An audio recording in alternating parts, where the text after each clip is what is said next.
Il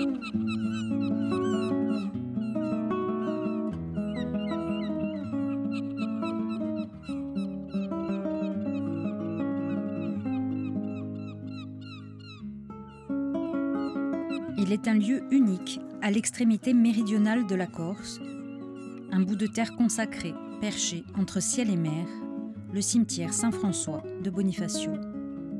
Bâti près d'un couvent franciscain du XIVe siècle, il occupe le domaine autrefois cultivé par les frères de l'ordre mendiant.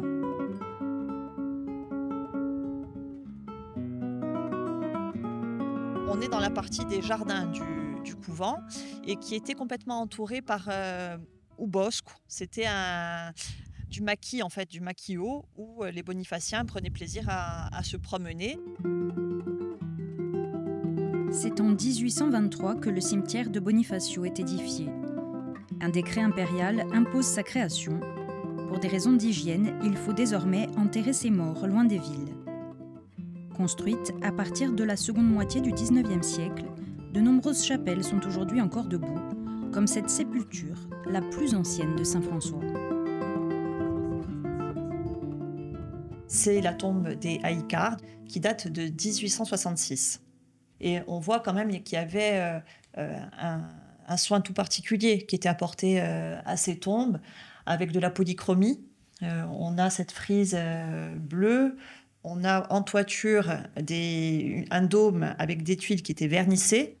On peut voir qu'il y a un autel avec une petite Madone, et puis une volonté aussi de décorer avec un soin tout particulier de style néoclassique, mais on voit que c'est dans un état quand même de dégradation assez avancé. Au XIXe siècle, l'espace funéraire est marqué par l'importance croissante de la famille. La tombe individuelle est délaissée au profit du caveau collectif et le cimetière reproduit l'espace social urbain. On montre, jusque dans la mort, l'envergure et le faste. Certaines sépultures deviennent alors de véritables œuvres d'art. Cette tombe, elle a une particularité, c'est que d'un point de vue architectural, elle est unique dans le cimetière de Bonifacio.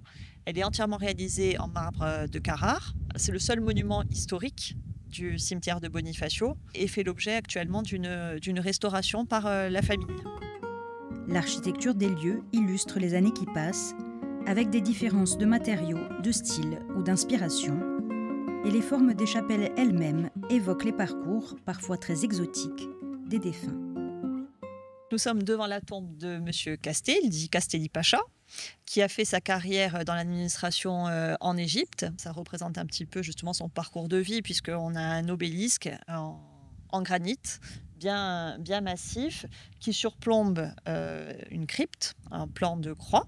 Il y a 4 entrées pour accéder à la crypte, et avec surplombés eux-mêmes de petits obélisques.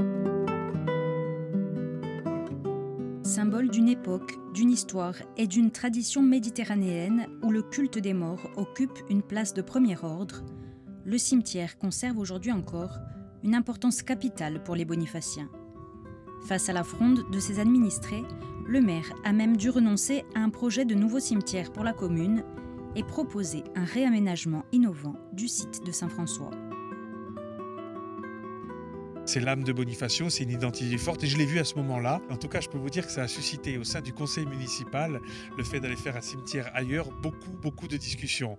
À ceux qui voulaient qu'on agrandisse celui-ci, et je faisais partie des gens qui disaient qu'on ne pouvait pas agrandir à l'infini le cimetière de Bonifacio. Donc je dirais le consensus s'est fait autour de cette solution, c'est-à-dire l'aménagement du carré de Sainte-Croix et du carré de l'hôpital. Et c'était important qu'on aille vers cela. Si les bonifaciens veulent être enterrés dans leur cimetière marin, c'est sans doute grâce à l'héritage culturel d'une société insulaire où même au XXIe siècle, les morts entendent garder une place dans le monde des vivants.